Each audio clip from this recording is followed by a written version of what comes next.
آج کی شب تو وہاں معلوم تھا کہ کل کیا ہونے والا ہے، کل 6 مہینے کے لیے کیا ہونے والا ہے، کل جناب سکینہ کو کیسے تماشے لگے۔ میں اپنے بیٹے کو سوچتا ہوں کہ کوئی اجنبی اس کو ایک آج کی شب تو وہاں معلوم تھا کہ کل کیا ہونے والا ہے، کل 6 مہینے کے لیے اصغر کے ساتھ کیا ہونے والا ہے، کل جناب سکینہ کو کیسے تماشے لگنے والے ہیں۔ میں اپنے بیٹے کو سوچتا ہوں کہ کوئی اجنبی اس کو ایک لمحے کو ایک تماچا مار دے تو میرا وجود کانپ جاتا ہے۔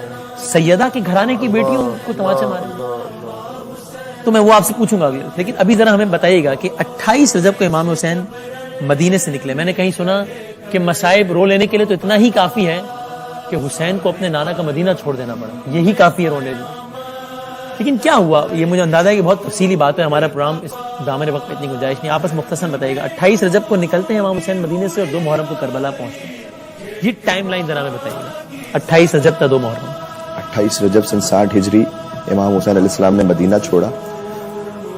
اس سے ایک دن پہلے ولی امام حسین علیہ السلام کو دربار میں بلایا تھا، اچھا مدینے میں، اور مدینے میں، اور بلا کر کہا کہ یزید کا خط آیا ہے اور اس نے آپ سے بیعت کا مطالبہ کیا۔ ٹھیک، امام حسین علیہ السلام نے کہا کہ رات کا وقت ہے، کل دن میں مجمع کے درمیان بات کریں گے کہ بیعت کا اصل حقدار کون ہے۔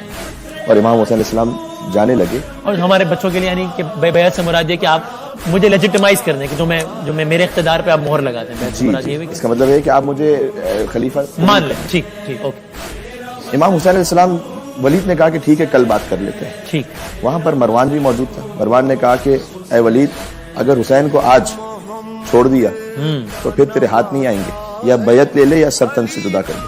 ٹھیک، امام حسین علیہ السلام سرخی وجہ اللہ، چہرے پر سرخی جلالت نمودار ہوئی اور فرمایا کہ اتقت یبن الزرقاء اتقتلنی ام ہوا، تجھ میں اتنی جرت ہے کہ تو مجھے قتل کرے گا یا یہ اتنی اوقات رکھتا ہے۔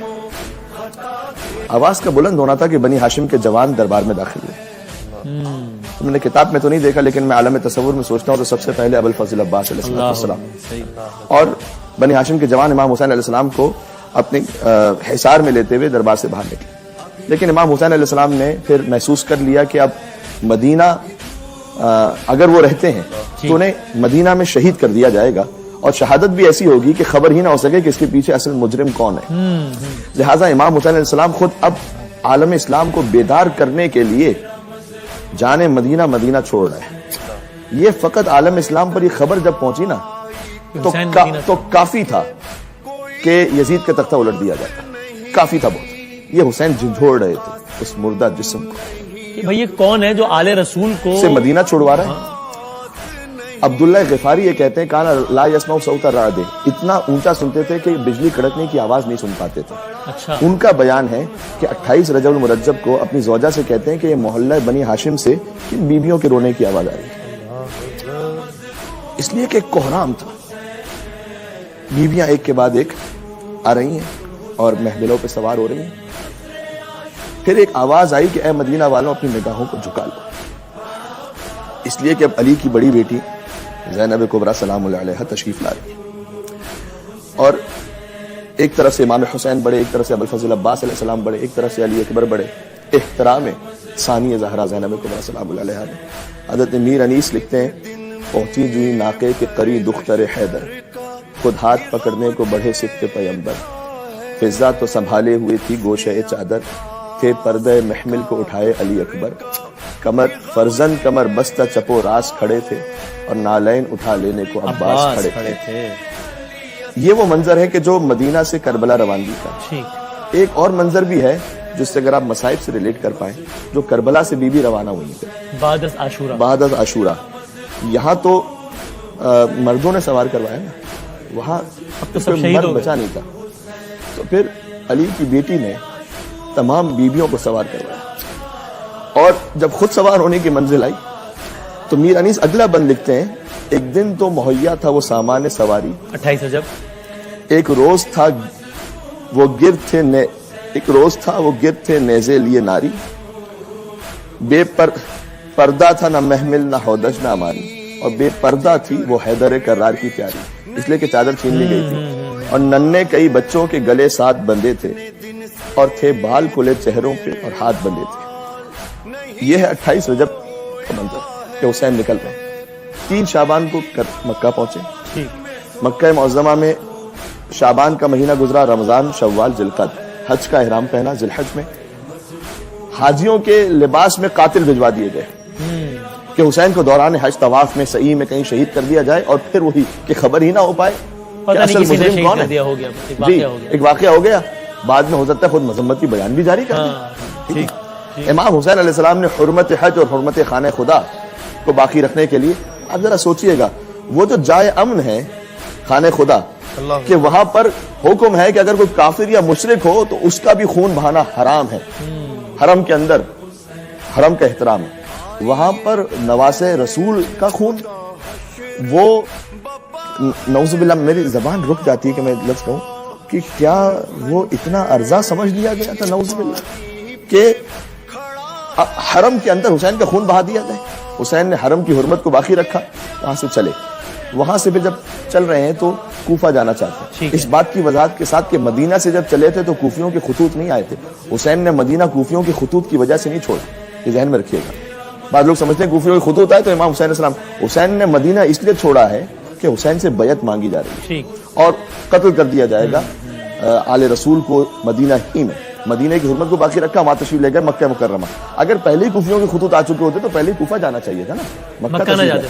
اچھا مکہ جائے امن ہے، وہاں پر بھی اب حرمت خانہ خدا کا خیال ہے، اب کوفیوں کے خطوط آ چکے تھے تو کوفہ کی طرف جا رہے ہیں۔ کوفیوں میں سے یقیناً کچھ ایسے لوگ ہیں جنہوں نے بے وفائی کی ہے، لیکن میں آپ بات اور بتاؤں، امام حسین علیہ السلام کے لشکر کی اصل جو تعداد ہے وہ تقریباً 125 کے قریب ہے۔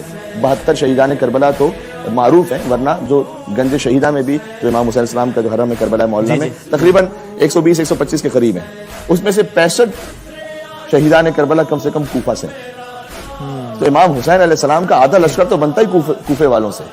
اور پھر چلے کوفہ جانا چاہتے تھے کہ ہور کا لشکر ملا، ہور جو اس وقت ابن زیاد کی آرمی کا ایک کمانڈر ان چیف، 1000 سپاہیوں کے ساتھ، اور کیا اس پہ بات ہو سکتی ہے میں بیان کروں؟ جی ہور کا لشکر ملا، اور ہور نے آ کر کہا، ہور اگرچہ کہ اس لشکر میں لیکن شروع سے اس کے دل میں احترام اہل بیت ہے، اور یہی احترام اسے بچا گیا آخر میں۔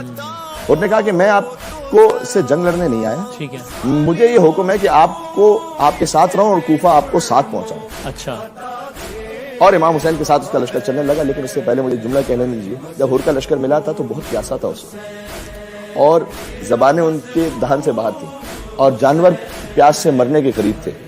امام حسین علیہ السلام نے کہا عباس سب سے پہلے تو ان انسانوں کو اور اس کے بعد جانوروں کو پانی پلاؤ۔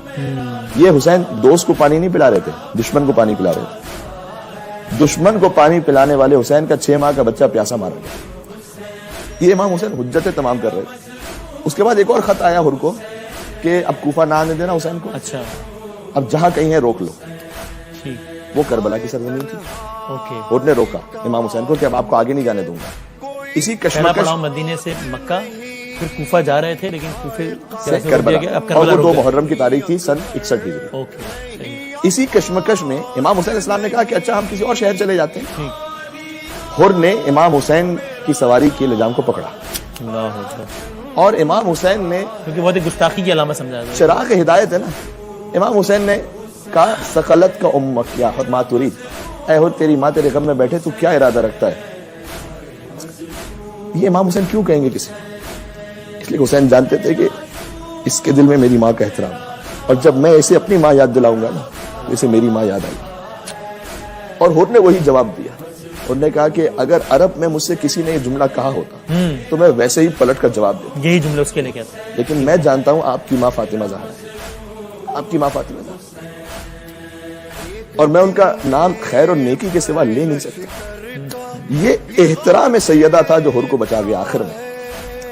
اور 2 محرم کو قافلہ وہاں رک گیا، اور اس کے بعد پھر دن گزرتے چلے گئے، 7 محرم کو پانی بند ہو گیا، اور پانی بند ہونے کے بعد پھر 3 دن آل رسول پیاسے رہے، اور شب عاشور وہ کیفیت آئی کہ پھر امام حسین علیہ السلام نے حجتوں کو تمام کیا، چراغوں کو بجھایا کہ جو جانا چاہتا ہے وہ چلا جائے۔ اگر کوئی دنیاوی اعتبار سے جنگ جیتنا چاہتا ہے نا تو وہ اپنی قوتوں کو جمع کرتا ہے۔